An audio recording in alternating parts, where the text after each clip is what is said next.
Sebelum ke inti video, saya ingin disclaimer dulu.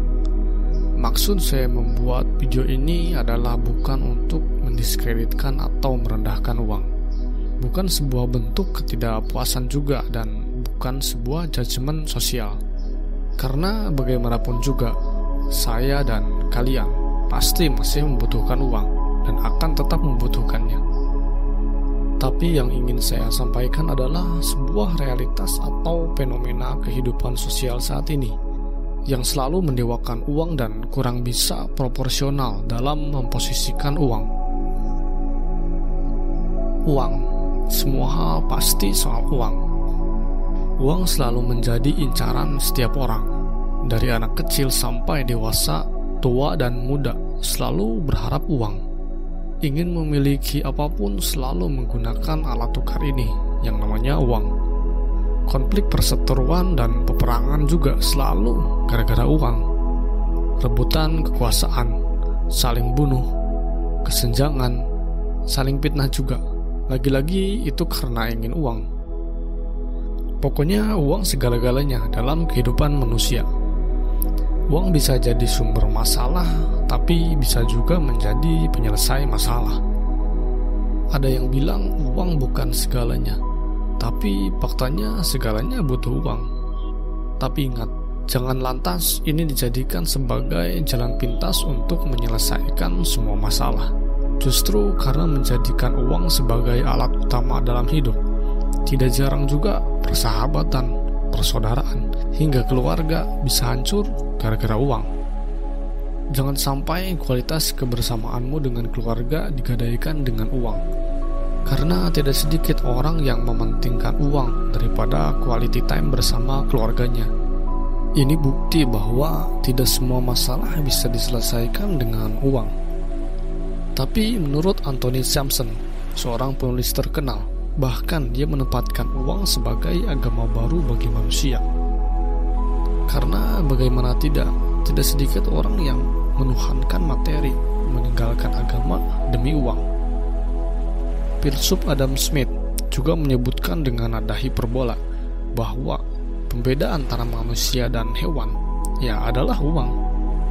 Namun yang paling ironi, justru manusia dapat berperilaku seperti hewan karena uang. Manusia dapat saling mencintai atau membenci karena uang. Begitupun makan, tidur, bekerja, sakit, dan seluruh aktivitas berkaitan pasti dengan uang. Bahkan tidak jarang orang berani menjual diri demi uang, berani menjilat dan menggadaikan segalanya demi uang, berani menentang norma sosial demi uang, berani membunuh demi uang, hingga tertutupnya hati dan akal dikarenakan demi uang. Uang adalah manifestasi paling konkret dari sifat manusia. Layaknya cermin, ketika seseorang memegang uang, maka terlihatlah karakternya.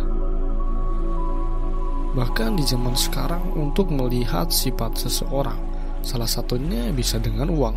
Mencari jodoh bisa dengan uang. Hingga menjadi orang yang berkuasa pun bisa dengan uang. Uang layaknya pisau, baik atau buruk itu tergantung kamu yang memilikinya. Contoh, jika ada temanmu yang meminjam uang dan tidak terlalu besar nominalnya, cobalah untuk memberinya pinjaman. Lalu lihat, jika jatuh tempo datang, apakah dia sulit membayar? Apakah selalu ngeles ketika ditagih? Apakah langsung dibayar? Atau bahkan hilang begitu saja? Kehilangan beberapa jumlah uang itu lebih baik daripada kamu berteman dengan orang yang salah, karena kerugiannya akan sangat besar jika kamu berteman dengan orang yang salah. Karena terkadang kamu harus kehilangan uang untuk melihat dan memfilter pertemanan. Tidak hanya soal hutang, sifat orang bisa terlihat ketika dia memiliki uang atau tidak. Coba lihat, ketika ada temanmu atau saudaramu yang sedang mendapat masalah ekonomi dan dia tidak punya uang, apakah mereka tetap bisa tersenyum? Apakah bisa tidak berhutang ke sana sini? Apakah tetap bisa kerja keras dan tidak mengeluh? Apakah seperti itu? Atau malah mereka jadi panik, jadi gampang marah, emosi tidak stabil, berhutang ke sana ke sini, hingga gali lubang tutup lubang? atau malah depresi dan lebih banyak menyendiri. Uang sendiri sebenarnya tidak pernah dan tidak bisa merubah karakter seseorang. Uang hanya melepas topeng pemiliknya. Ibarat kata, uang adalah kekuatan. Dengan uang, dia bisa membeli atau mengubah sesuatu. Pada dasarnya, uang tidak bisa merubah karakter seseorang, tapi uang hanya bisa menunjukkan sifat asli seseorang. Uang bisa membeli kekayaan materi, tapi tidak kekayaan hati. Kamu bisa kaya dengan uang, tetapi untuk menjadi kaya, kamu membutuhkan semua hal yang tidak dapat dibeli dengan uang.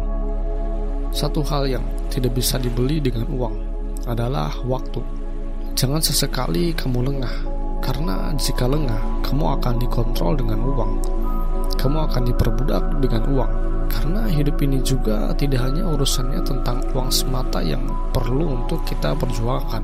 Masih banyak hal-hal yang perlu untuk kita capai juga. Jadi, alangkah lebih baiknya hidup kita seimbang, terutama waktu untuk keluarga dan waktu untuk dirimu sendiri. Jangan sampai karena kita mendewakan uang, kita kerja keras tanpa mementingkan kesehatan, hingga melupakan keluarga. Bahkan, yang paling bahaya, melupakan sang pencipta. Mungkin dari kita yang sekarang berambisi untuk memiliki uang banyak, kita termotivasi seperti ini karena kita melihat kekayaan orang lain.